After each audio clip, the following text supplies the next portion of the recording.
We look at a modern commercial high-rise and see a monument of glass and steel. It looks completely finished. But an architectural shell like this is functionally dead. Without an invisible internal nervous system to regulate it, a skyscraper is essentially a rigid greenhouse. That critical lifeblood is MEP, mechanical, electrical, and plumbing. These are the overlapping networks required for any commercial building to operate. Look at the completed exterior of the E-Town 6 facility.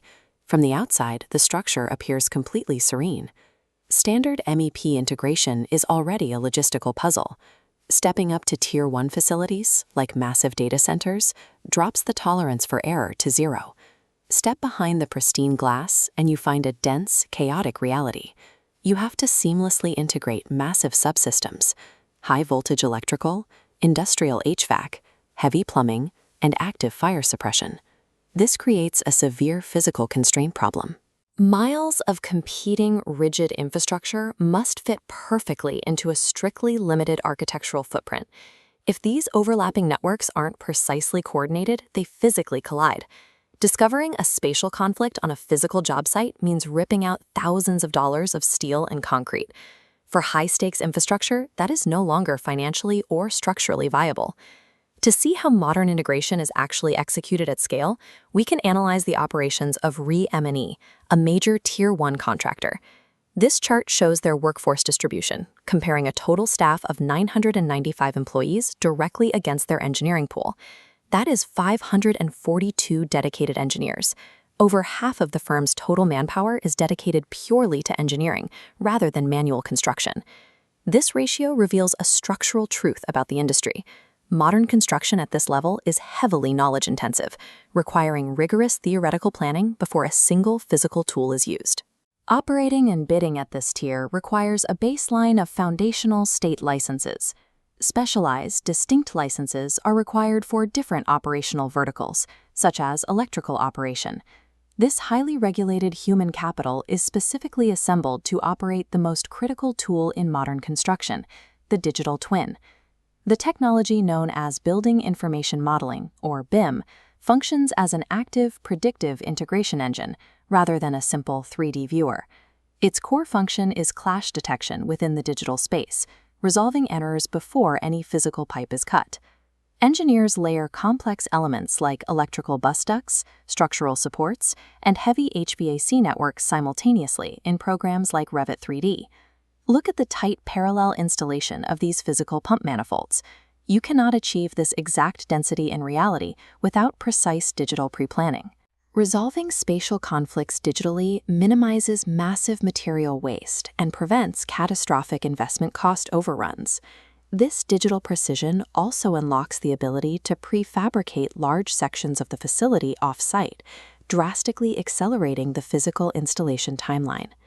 In Tier 1 construction, the physical building is entirely subservient to its digital twin. If it fails in the model, it is guaranteed to fail in reality.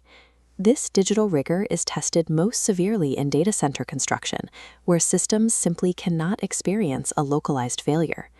Data centers require continuous, uninterruptible cooling and power redundancy to prevent catastrophic server meltdowns. The international industry standard governing this required redundancy is the Uptime Institute's tier classification system.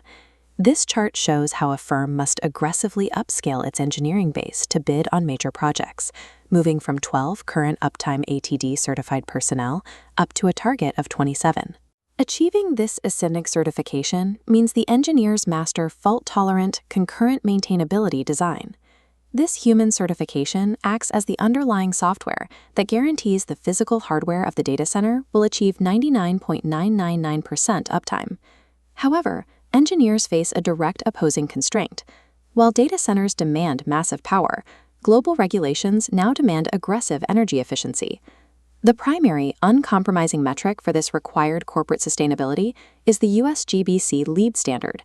LEED is a globally recognized green building rating system that measures environmental performance. Long-term membership and compliance with these standards alters how a contractor approaches procurement and system design entirely. Achieving LEED standards requires specialized, ongoing professional training in green building concepts. Engineers must constantly update their knowledge to integrate these new green technologies without compromising the baseline power requirements. The true mark of a Tier 1 contractor is successfully balancing these twin constraints: massive fault-tolerant power generation combined with hyper-efficient sustainability. All of this digital clash detection and rigorous certification must ultimately result in pouring physical concrete and cutting steel. Look at the sheer architectural scale of the completed infrastructure that results from this invisible process, like the Noi Bai International Airport Terminal.